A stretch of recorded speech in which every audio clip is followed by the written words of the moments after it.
my camera? Is this thing on? Am I on mute?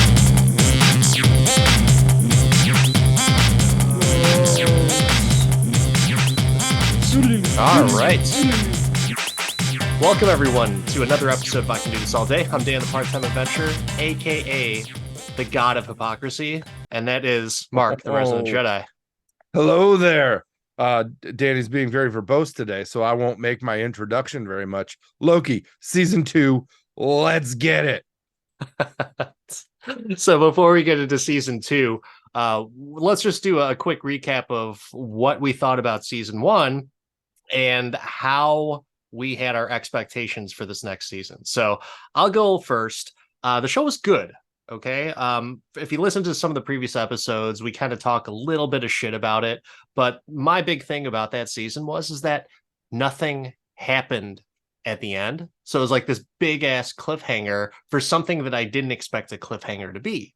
So it was like, that's where I was kind of unsettled with it. I loved the different variations of Loki. I love the fact that you have a little bit of that old Loki persona because that's who he was, and then he kind of changes a little bit because he falls in love with himself with Sylvie, who's a variant of him, and he meets He Who Remains, which is Kang but not really Kang. And yeah, so a lot of stuff there, very well done, but I had some questions and I was just left unsatisfied, like a young man coming in for a quickie. Yeah, I can explain Loki season 1, and parts of season 2, using the immortal words of Avril Lavigne. Why'd you have to go and make things so complicated? There was so many levels to this show that were so unnecessary. I had to rewatch the first season twice when it came out, and I was still like, this is the closest to like Marvel Seinfeld we'll ever get. It's a show about nothing. We know he gets killed. They're gonna kill him, and then they throw in all these other, and they're like trying to make it a mystery, but it's not. And there's like the last 2 episodes are the good episodes in season 1, in my opinion, right? Where the timekeepers are robots. Oh, there's a person at the end of time. Oh, all these zappy people, they're going somewhere. Like, they lead you to this place. And I think it's because it was COVID and we're all just like, oh, we don't know what to do. Let's just watch shows of Marvel. And, meh. I think season 2 was definitely a reprieve on season 1. They gave us a whole, and this is very hypocritical from my perspective, because I love origin. I love details, but holy crap. That was just a gaggle of details and details on details and exposition to explain the previous exposition and rebounding exposition to explain the forthcoming exposition. Lots of monologues on monologues on monologues on monologues. Much more annoying than my current rant. I didn't necessarily have an issue with the gaggle of things, and actually it's really a gaggleplex, pi squared prime, whatever you want to call it. But there's so many different things in season 2, but my expectations for season 2 was the same expectations of season 1. I was expecting something to happen at the end, so something happened at the end. We'll find out at the end of this episode if it was satisfying. But what about you? Any expectations going into season 2? I was like, what my expectation was? That I would wait until all the episodes were out to watch it, because keeping up with the show was just like hard from week to week for me, because it was so detailed. So being able to binge them in a row was very beneficial. I watched them all in the last like 4 days, which was great because you could keep up and understand what's going on. But I didn't know where they were going to go, because where else can they go? Like, they took him out. It's done. They made another show where the Conqueror got out in Ant-Man, and the new Ant-Man. And it's like, well, now they're going back to, when does this actually take place? I don't even know what's happening now. So So this was actually supposed to be released prior to Ant-Man and the Wasp: Quantumania, and it kind of it shows that like, oh, it could have been reversed, and it probably would have made more sense if that was the case, minus a few lines, because there's like a shoehorn line in at the end of this at the end of the last episode where it's like, yeah, there's Kang variants off of the 616 adjacents, but they took care of them. That's fine. yeah. So for now. And it's just like kind of weird. It's like, oh, that's definitely like a throw in line. I totally forgot that this was supposed to be released prior to, but Did they it is shoot it what it back to is. back? No, I don't believe they shot it back to back. I don't know really what happened with everything because it was, at least that's what the plan was, to do this and release this prior to Ant-Man. But I don't believe that Quan was signed on, and this was after the whole everything everywhere all at once. His meteoric rise or resurrection, if you will, really came about, and everyone was super excited that he was going to be in Loki season 2. And so, yeah, I don't know. I think it could have benefited being released prior to Ant-Man, but hey, this is what we get. I want to just kind of like dive right into the characters. Obviously, Tom Hiddleston as Loki, fan favorite. People love him. Very versatile actor. I don't know if he's still in the running for James Bond's, but I know he was previously gunning for it. But hey, this guy has such range, and it's so interesting to see, kind of going back with some of those cameos from Thor 1 in this series, that he did age quite a bit. And it's been 14 years. 14 years is the same character. I think that may rival some of the other James Bonds out there. Obviously, Hugh Jackman, I think, has everyone beat with the same character over Yeah. that span of years. But yeah, Tom Hiddleston, his performance and his character growth in the show, if you caught it, I mean, it said it right there on the screen. He went through centuries of trying to solve this problem of the temporal loom and the different branches of time. Did you find that believable? And were you thinking that this makes sense for Loki as a character, or were you thinking like he's supposed to be a bad guy? Like, why are we trying to make him into a good guy? What did you think? Well, I think Loki is just that misunderstood character, right? He's mischievous, but he just wants love, right? He wants acceptance. I think they He touched wants a on that. throne. He wants a Well, throne. that's I think that was a snippy line thrown in that they got to touch back on later. I think that Loki just wants the same level of respect that all the rest of the Norse gods at Asgard got, because he got picked on as a kid, right? Poor bullied Loki. But I think that there's um there's heart to the character, and I thought that this series is a great send-off for Hiddleston, right? Like, if we don't see Loki, if we do see Loki again, it'll be in short, quick bursts. Like, he won't have exposition in a huge role. So this is his, end game Star Trek silver signature in a way. And I thought it was a great way to redeem the character, because he was sick of losing, if you will, right? Loki's always lose. No, he figured it out. He found a solution. Maybe not the solution, but a solution.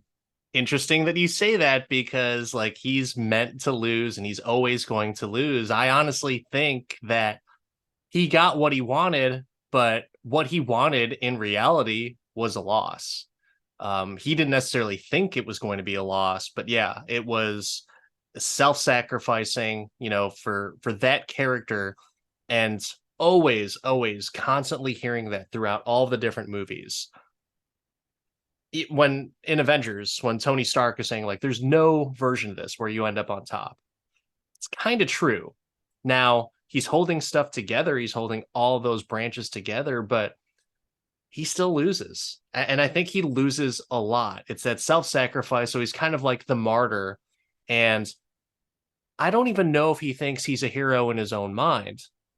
I think his glorious purpose is just a sad realization that I am a loser and I am going to lose. One way that I can handle this loss is embrace it and control it to where all the other realities and all the other timelines do not suffer to where they just lose everything. So his loss is really just keeping everything else intact. So I personally don't think that it's a win for him. I think that, yes, he gets a throne, but is it a throne or is it a prison of his own desire and kind of irony of him having a throne? Well, I think it's an evolution. I don't think it's a prison. He takes on the weight of Atlas, if you will, right? He has to hold the world. And I think that it is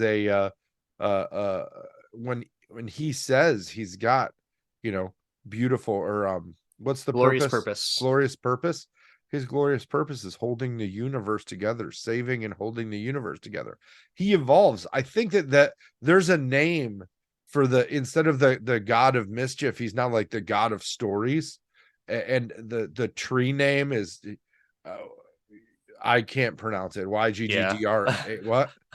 Yeah, Like I don't, I'm not gonna even try. Yggdrasil or whatever. I'll mess it up all day long, right? But he becomes the tree of stories, or the tree of life, in The that tree of regard. consonants is more like it. That's what it is. Well, the ironic part is we've seen that tree in the MCU before. Yeah. Yeah. And what So came there's out of that tree? the nine realms. I mean, it's the nine realms No. of the Norse. That tree we saw in Captain America, the first Avenger, in the church where the Red Skull found the Tesseract.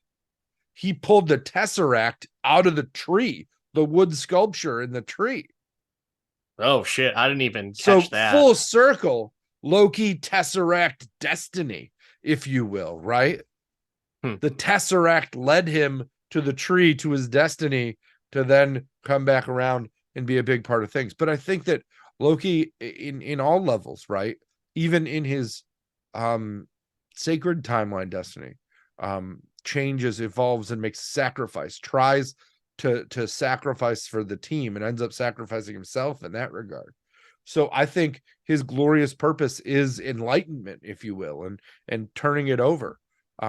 Seeing all the suffering that's happening to other people, and all these people that give up so much for him, that he changes. So you bring up something that just made me think of This time he something. just changes into a tree. Because I really think that it still is a loss for him, and that glorious purpose of him always losing, right? Or how everyone is always telling him that he's meant to lose, that Loki's a loser. Even Mobius said it when he was being interviewed back in season 1. It is his accepting that he is a loser, and so he takes all of those, like the potential of loss for all those timelines. At least that's how I'm interpreting it, is that not only is he just going to be like the god of stories, if you will, I think he's the god of losing. Like that's something that all of those timelines would have been lost. So what does he do? He takes those lost timelines and lets them have their purpose, but it's protected. He's isolated. He loses. I don't know. I kind of like the twist of God of Losing a little bit, because I'm a big fan of having those downer endings. So I kind of like that, but it's like that noble type of thing, right? It's like it's that sacrifice. And I think that would be like a very, very fitting end for that type of character, because when it all comes down to it, he did some pretty awful things. And even though we like him as a character, how can he be redeemed? Right? So how can he redeem himself for all of the deaths and all the tragedy that he caused, including his own mother? So it's like, well, I picked my role in all of this, and I think I just need to accept it. So I think he did it, which is a very heroic thing. So yeah, I'm gonna call it right now. Loki, the god of losers, because that's the god of losing, I suppose. I like that. I like that.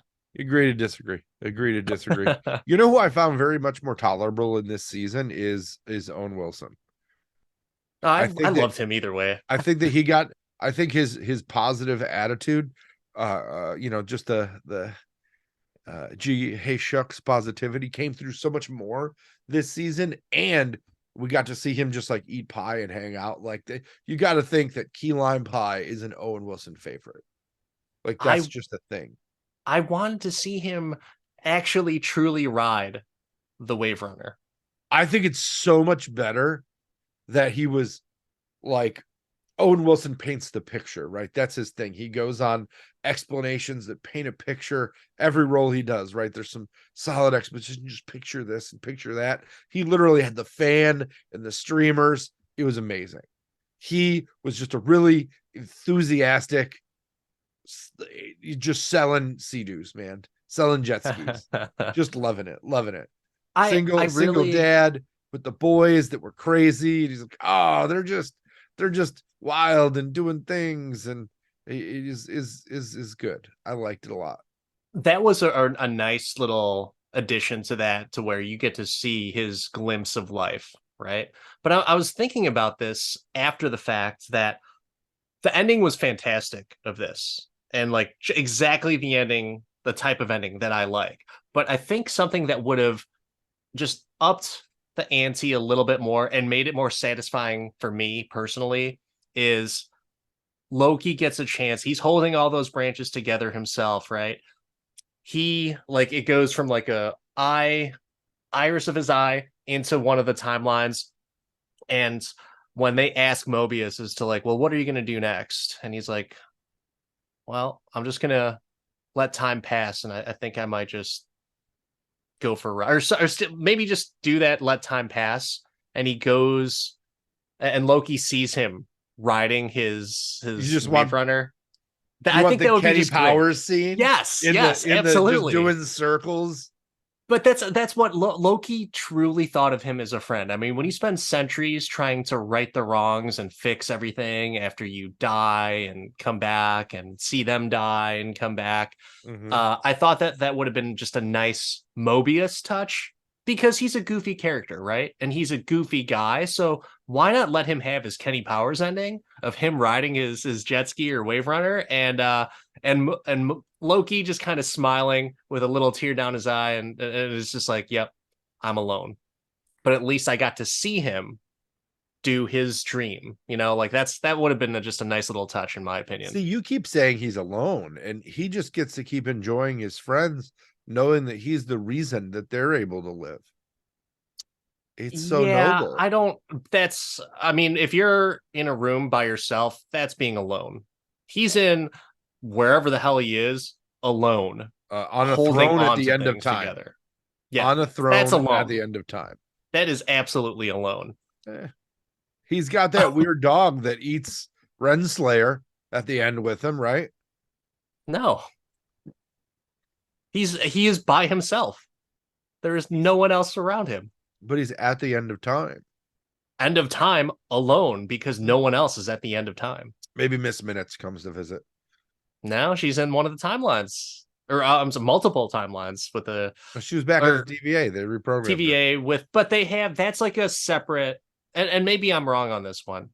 Is that the only TVA that's out there?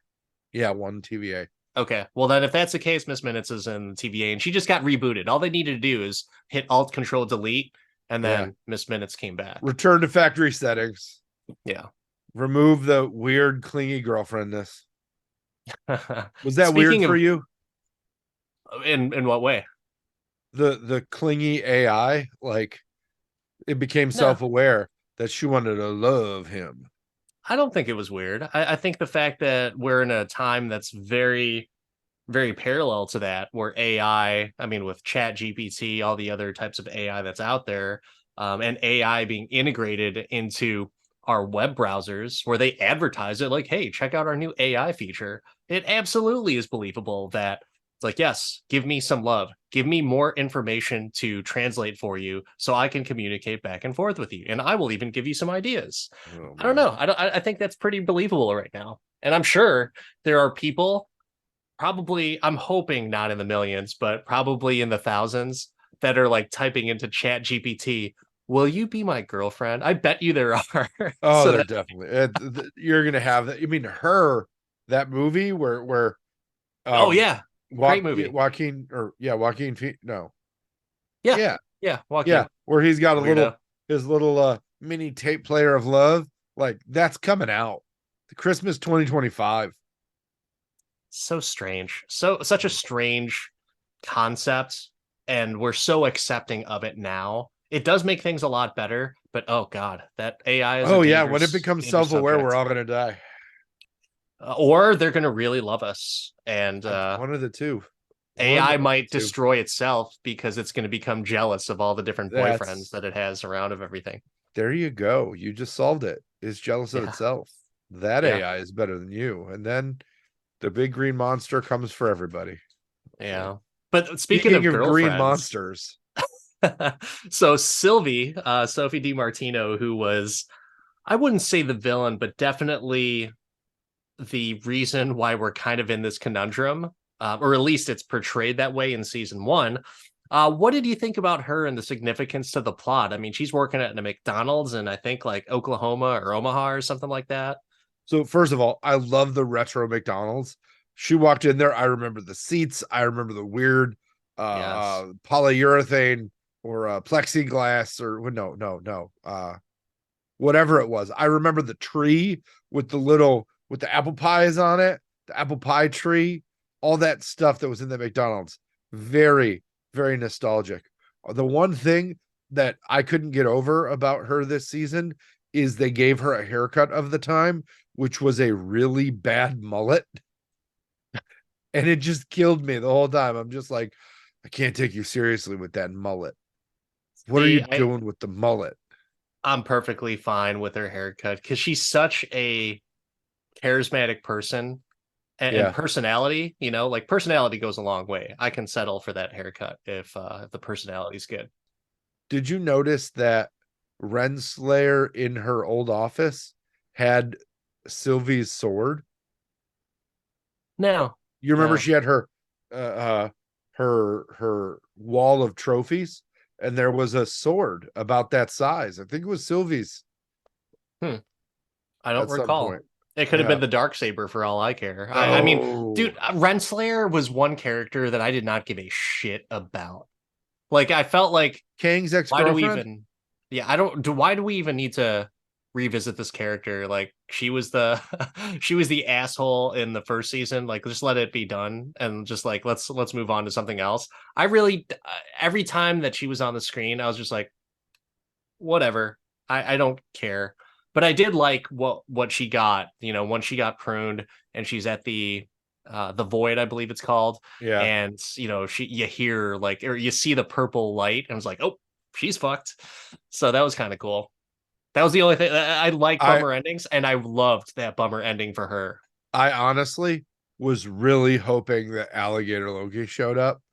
I didn't want the purple thing. I was like, Alligator Loki, let's go. It would have been cool to see like the other Loki variants be like, huh, funny seeing you here. And then like she's just in Yeah, trouble, right? Because yeah.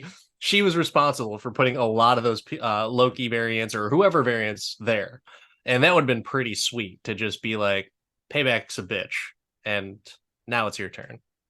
So Yeah. it's yeah, but Renslayer, I couldn't care less. I really couldn't. Sylvie, I was a little bit bummed that she didn't have a little bit more one-on-one time with Yeah. Loki.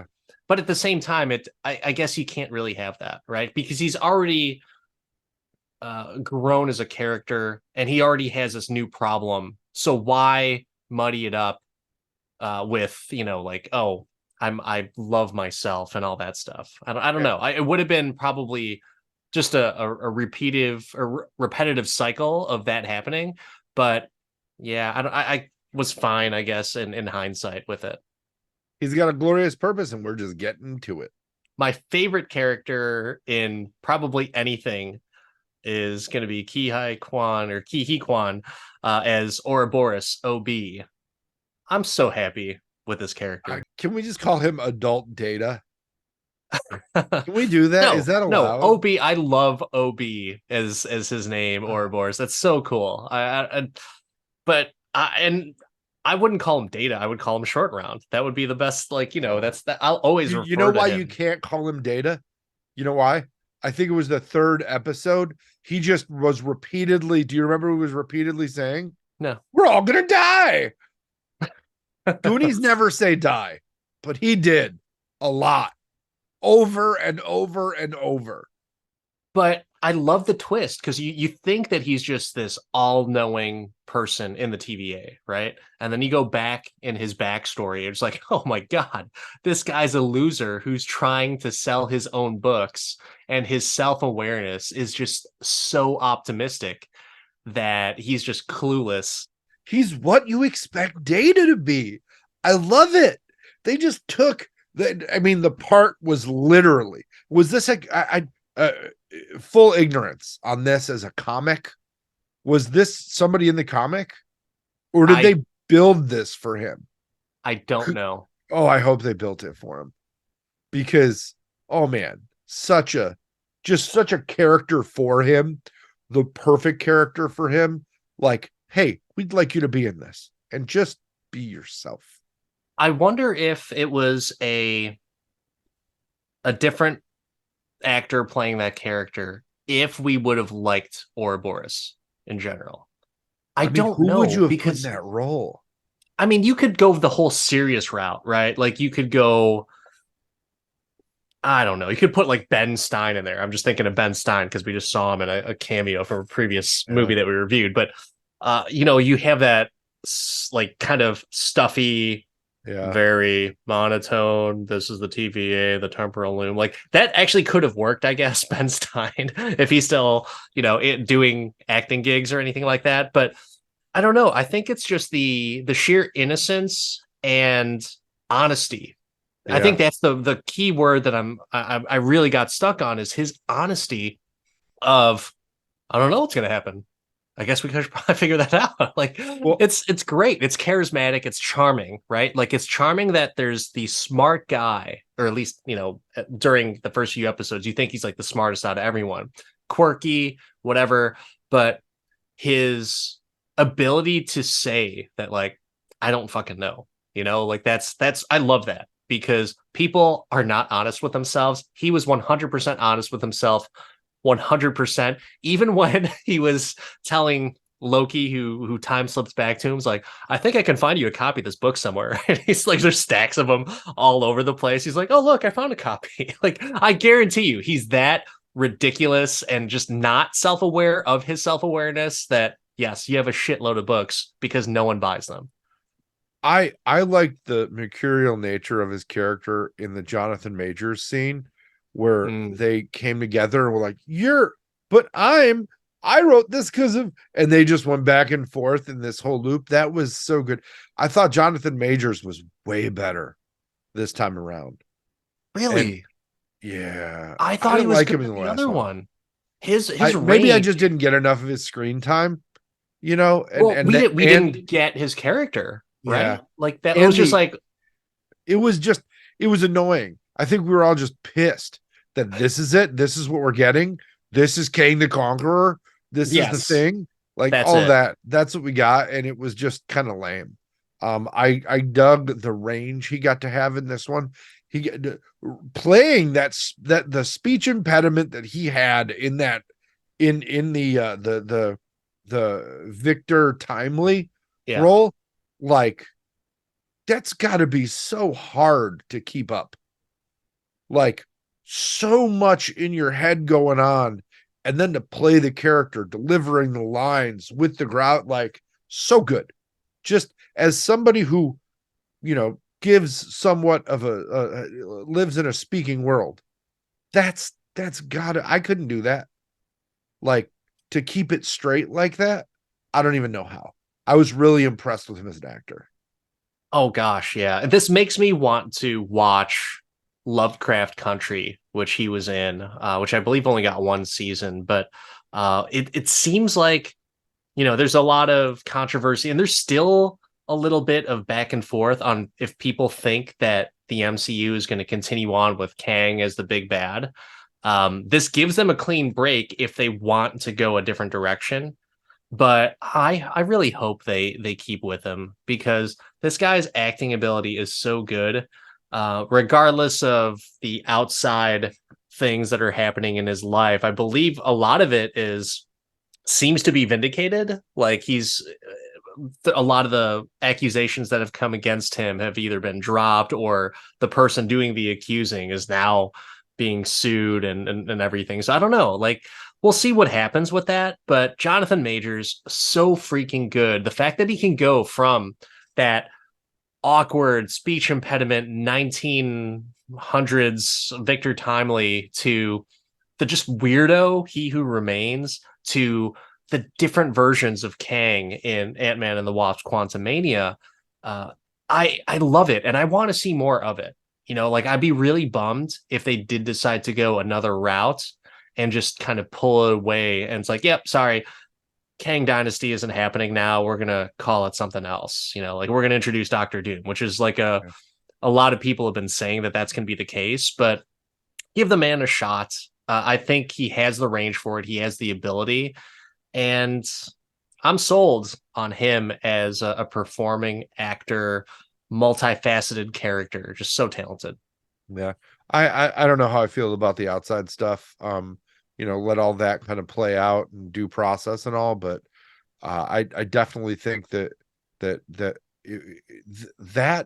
Chicago World's Fair just episode was probably one of the best episodes of TV I've watched in a while. Really? Okay, because Like I wasn't sets, super sold. the whole this show has rocked set design. I don't know if they're using the volume. I don't know if they're doing it all practically and building it. Whatever they're doing, top notch. Just I think top notch. I agree 100%, and I think it is probably the best set designs and utilization of the tools that they have. I Yeah. don't think it's not my favorite series out of No, the Marvel but shows, but yeah, from a production value and cinematic everything. perspective, it's Oh God, yeah. it's so much better than some other stuff. Just all the details in this show were so good. And there were so many little things that I'm sure there were Easter eggs I didn't get because I'm not like a deep Loki comic person or anything like that. Like, I don't know this storyline per se, but I've got to say it was really impressive. So there's a couple things, and I'll say really quickly about the different interpretations of what this series meant. Is that you've got him as the god of stories. There is some other thoughts out there that he is the Avenger Prime. I don't know if you know a whole lot about that, but the Avenger Prime Loki is a version of where the Avengers never existed. And so Loki himself ends up defeating all of the bad guys, if you will. But then uh, the world is destroyed, and he lives on like some god area, and he basically enlists like different Avengers throughout the different multiverse, and so he's kind of like the number one guy. So they all rally together when needed, and he's the one. So a lot of people are hoping that that's the case because people love Tom Hiddleston. I do as well. But I will say, like, I think that's kind of a you can't have Loki as the face. Yeah. Like, as much as we love Tom Hiddleston, I don't think he could be the Avenger Prime, and it really then cheapens kind of some of the other heroics that Tony Stark did, Steve Rogers did, and Thor. So along with others, Black Widow, everyone else. But Yeah, no. I don't know, man. It's I love those theories, and it would be cool to see that. Like, if they did a what if cartoon episode of that, that would be wonderful. I know that's not happening in season 2 because I believe they've released all of the names for what if season 2, but it is something that it is kind of bittersweet that Tom Hiddleston is alluding to the fact that he's done after 14 years as Loki. And if they do bring Loki back, it'll be some other variant of him. Who knows? I mean, Hugh Jackman hung up the claws and he came back. So I guess time shall tell if we ever see him. No, I think that it was a good send off. I don't think you can bring that character back. I think you got to move on. Did you hear the rumors that they're thinking about bringing back the original Avengers?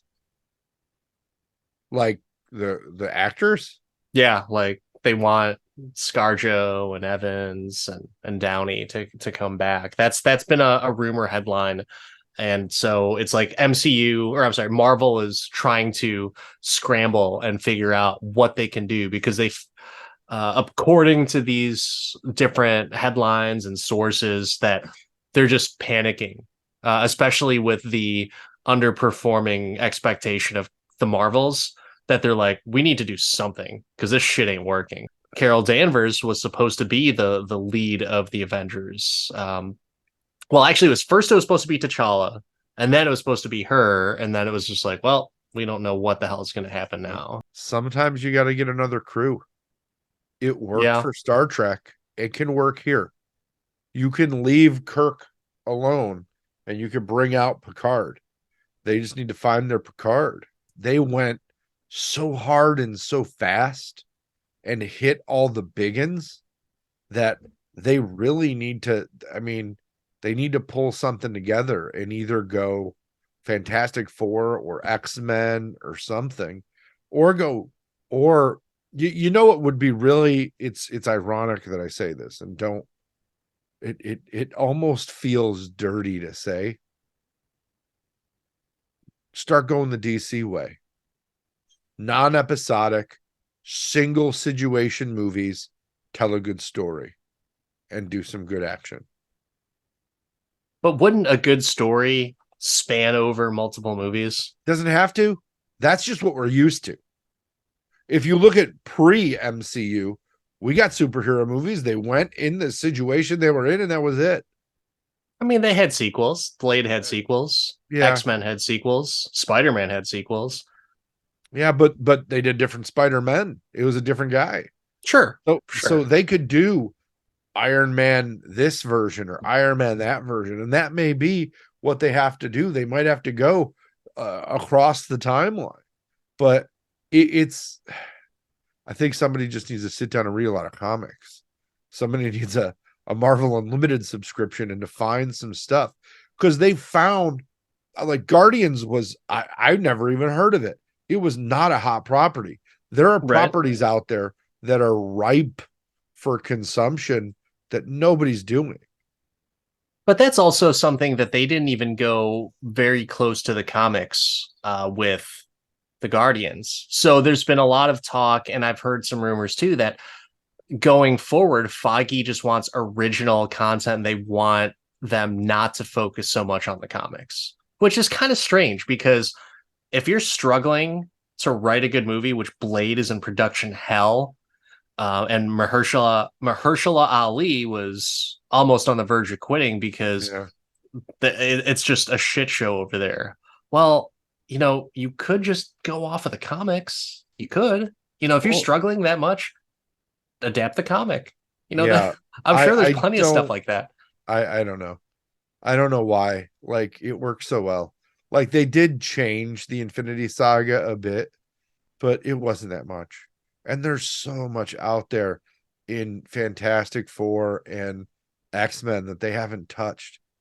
There's so much. Just do Onslaught, do the X-Men of the Apocalypse, like do something that How was about just good. do the Dark Phoenix right? How about that? They've For tried that too God's many sake. times, baby. Too many. For Third time's God's not a sake. charm here.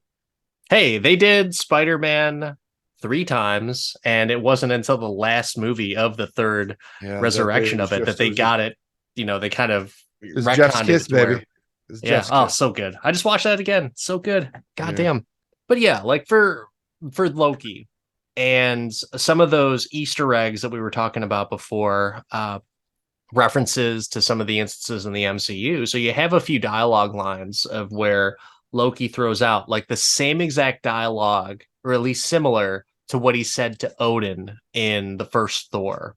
Yeah. And the whole glorious purpose thing, like they really did full circle. I watched an interview with Tom Hiddleston about this before watching the finale, and he was talking about how it's just it comes full circle. And I was like, come on.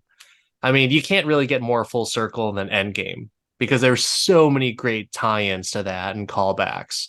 But they did absolutely 100%. They had some of the clips. The only thing that I was hoping for was in Infinity War, before he gets strangled to shit by Thanos, he says to Thor, the sun will shine on us again, brother.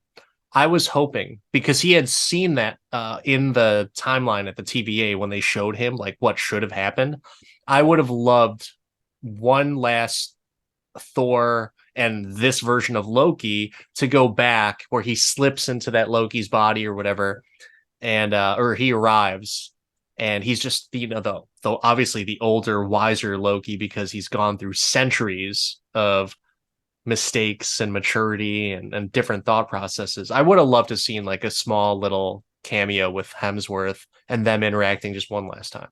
There are some people that I really respect because and these are some of the people that I met at different Comic Cons and other cosplay events and stuff like that where I will still go on record and say there hasn't been a bad Marvel movie. It just hasn't been as good as others. There's never been anything bad, in my opinion. They're all entertaining, and I will watch them all again, with the exception of like the Eternals, just because it's just a long movie and it's Yeah. not a feel good movie either. But I'll watch like clips of it here, with you have like some pretty good moments with Sprite and oh gosh, I can't remember. Is it I don't Kingu? care. That movie was terrible, and I'm never watching it again. It was a good movie. It just wasn't a good comic book Marvel movie, in my opinion. That's all. Okay, I'll give you that. I'm uh I'm just hoping that whatever it is that they're doing, this style of Loki continues. Like if they do another TV show, they need to take some cues from this because stylistically it was great and music wise it was tight.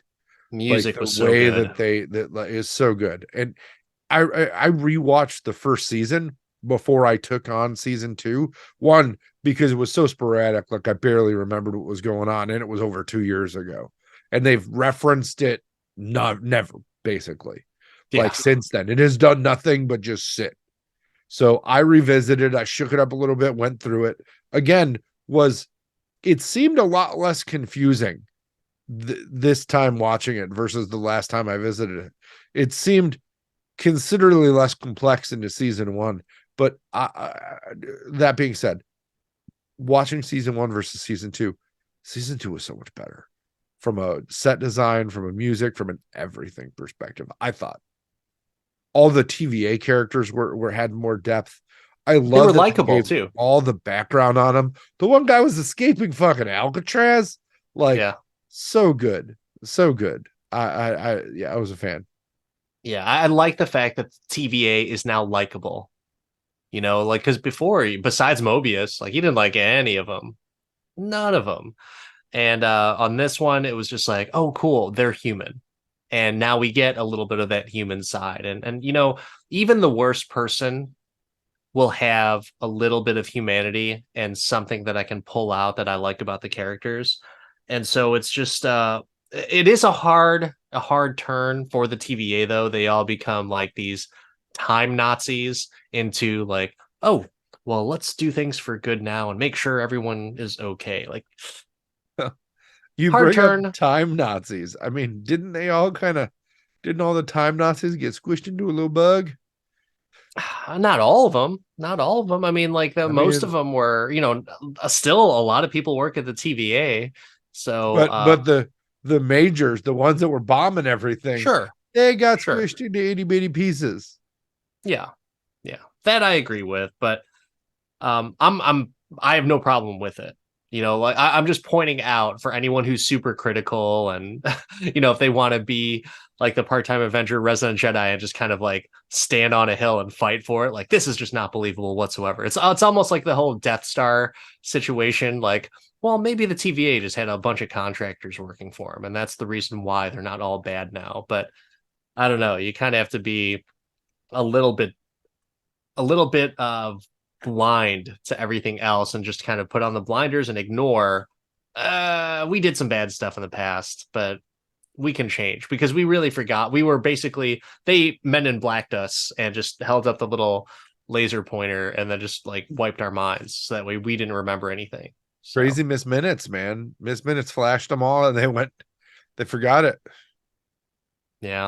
Real but villain of for this entire show, Miss Minutes. you think so? She's the one who locked out the computer. She's the one that be killing people. She squished all those fuckers. Like Do you think she's it's a call out to AI in general as no, like, hey, we're really fucking up right now? no, I don't. I don't. But I do think that using her as a giant in front of all the simpletons was really hilarious. She That looked was pretty like the sweet. ghost from Pac-Man. Like it Yeah. was great. I just wanted the Pac-Man music in the background. I'm gonna get you. She was like one of my favorite parts in season one. But yeah, like I didn't really like her in this season, but there are those few moments of like just Yeah. shock value of like, oh my God, she really is an asshole. She's just trying to like really hold on to what she had before because she's lovesick, essentially. So where do we go from here? You know, you had a great ending, right? Without giving too much into details, we'll save that for our final thoughts. But where do we go? Obviously, we kind of think the Loki's done, but does this mean that you want to see more of the TVA and other projects? We know they're coming up, and or at least they're rumored to be in Deadpool with Hugh Jackman and Ryan Reynolds. So I believe Owen Wilson is signed on for that movie, or at least that's what's rumored. But what else do you think is going to happen, or I what else do you want? I don't know what I want. I want this to make sense in a linear perspective. I want to see cool shit. I don't want to be constantly disappointed. Like that's what I want. I want to do a podcast on the Marvels where I'm like, man, I'm really excited about this movie. And I went back and watched Ms. Marvel to catch up on the things I missed because this movie was great. Um, I got a feeling that's not gonna happen. Just based on the sentiment that's out there. And I want something that's you know decent. There's so many Marvel characters that you Well, could dig what into. about just the characters and the concepts from Loki season two? Is there anything It's you want to see over. continue It's on? over, baby. It's like the end of Lost. They're done.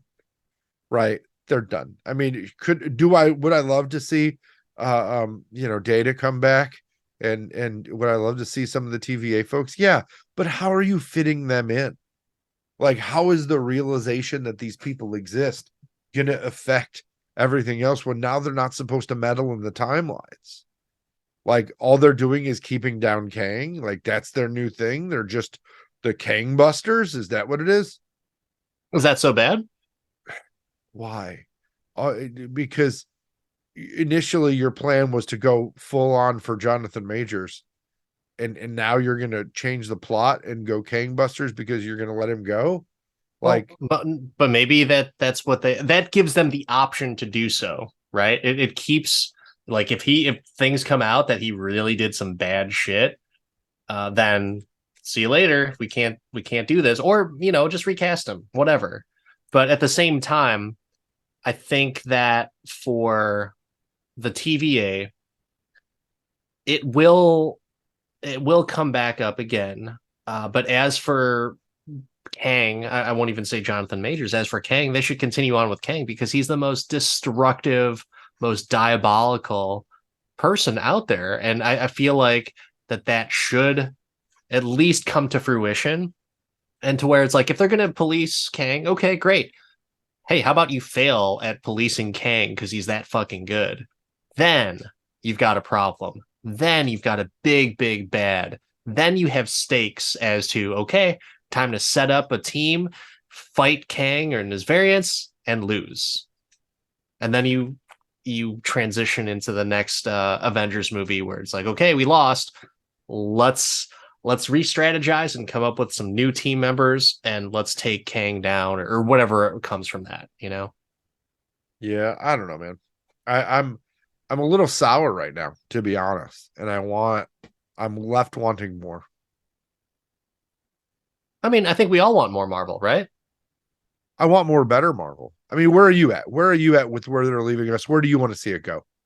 I'm fine with keeping the how things are and just leaving the TVA as like a small little cameo. It's or like mentioning of stuff, right? Or they pop up in a movie in a post credit scene where like there's a bunch of there are a bunch of people dead with TVA jackets on, and one of the Avengers like stumbles upon him. It's like, what the hell is going on here? And then Kang shows up, and it's it's just something like that to lead up to the fact that like, oh, he slaughtered whoever these TVA people are, and then the TVA have to go and start, recruiting some of the people and just letting them know it's like, hey, you got to watch out for this guy.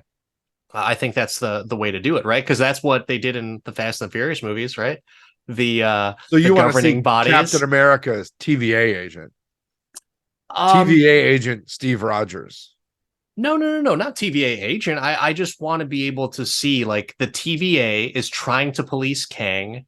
They can't.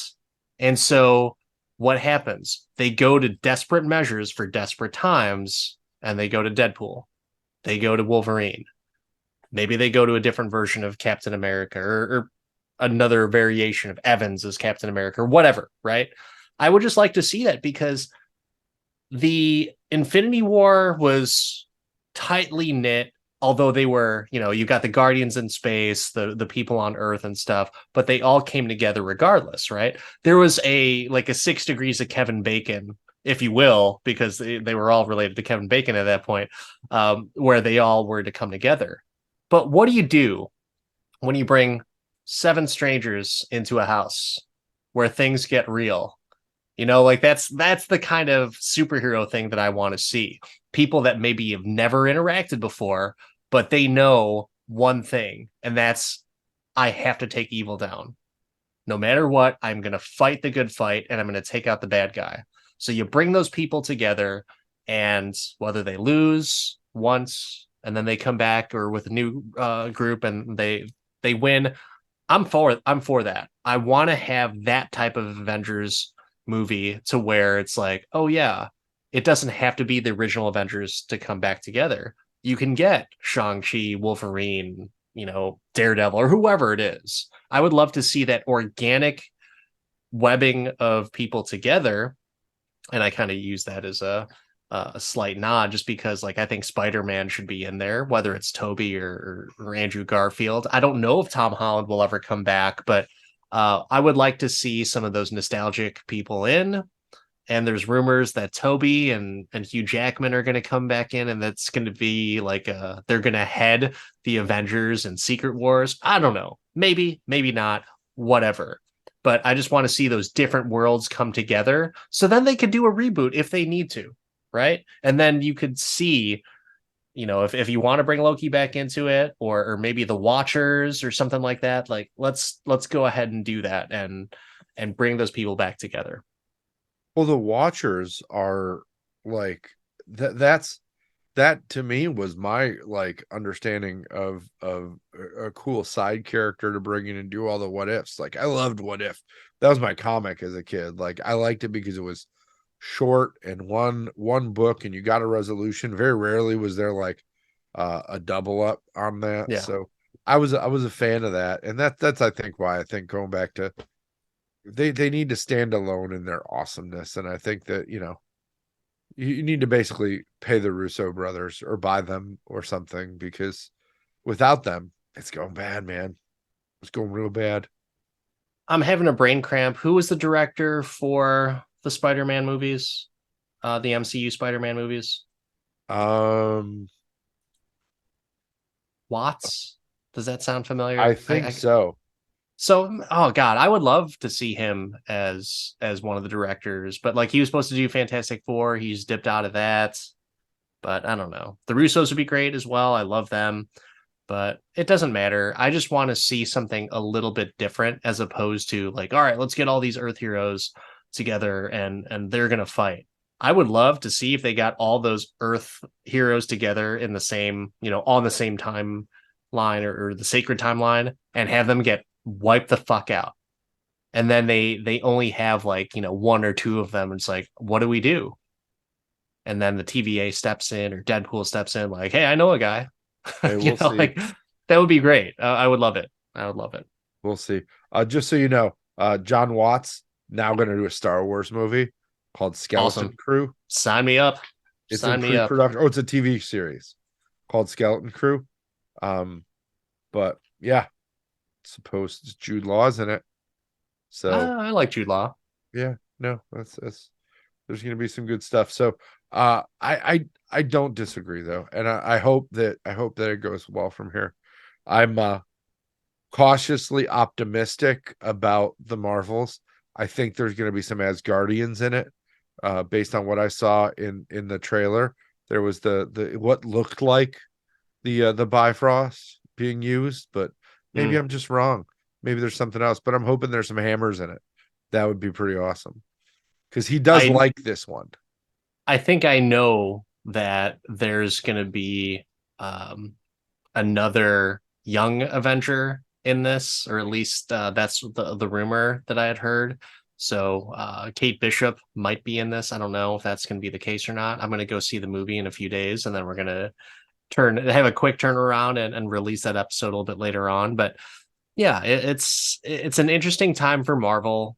I unfortunately think that people just hate Brie Larson, and that's the reason why this movie's getting tanked. And if not just for Brie Larson, they're gonna shit on the show because of I forget her name and I don't want to mispronounce it, but the girl who plays Kamala Khan. I just feel like people do not like to see women or people of color, and if they're both, even worse. So you got Monica Rambeau, you got Kamala Khan, and Carol Danvers in one movie. People are going to Yeah, hate on it. I think you know what I really hope. I really hope it gets a decent enough reception. I don't think that Marvel did enough to really well, so first of all, they couldn't do much, right? Because they couldn't get the stars to promote the movie because of the strike. But I also don't know that they appealed to, the female audience that needs to run this movie, right? Like they're not out there getting the women to vote. They're not getting the women to buy the tickets to it, right? This should be a rallying cry around a very competent female superhero. And Brie Larson, not a terrible actor. Like, I think she's good in the role. I think she brings the right level of just sassiness and power to it. Like, I don't understand Yeah. the hate. I hope it's good. I hope it's good. And I hope it's somewhere near some Loki. And maybe I don't know if we'll see some TVA people there, but maybe in a I later think we're going to project. see some X-Men tie-ins and some Kate Bishop tie-ins, and if there's more, great. If not, I'm good with that stuff too. But I don't know, man. That is something that hopefully we will be able to enjoy. But until we see the Marvels, I've got a question for you. Mark, the Resident Jedi, when it comes to Loki season 2, can you do this all day? So I really liked this season. I thought it was better than season one by far. I liked the progression of Loki. I enjoyed seeing Data in this. I love that Aguni said die repetitively. I love that. I hope that was on purpose, just to mess with people. Like, hey, he's a Goonie. Will they get that deep cut, deep Easter egg just for you? It was so good. It was so much backstory and good. But I don't know if I'm going to take the journey again. I can't see myself taking this journey repetitively. It was a good watch. It was valuable. If somebody asked me if I would watch it again with them, I would, but of my own volition, I don't see myself watching this like with the same love and fervor as some of those older MCU properties. So for that reason, I'm going to say no. The question I have though is, are you with me or do you love it? Can you do this all day?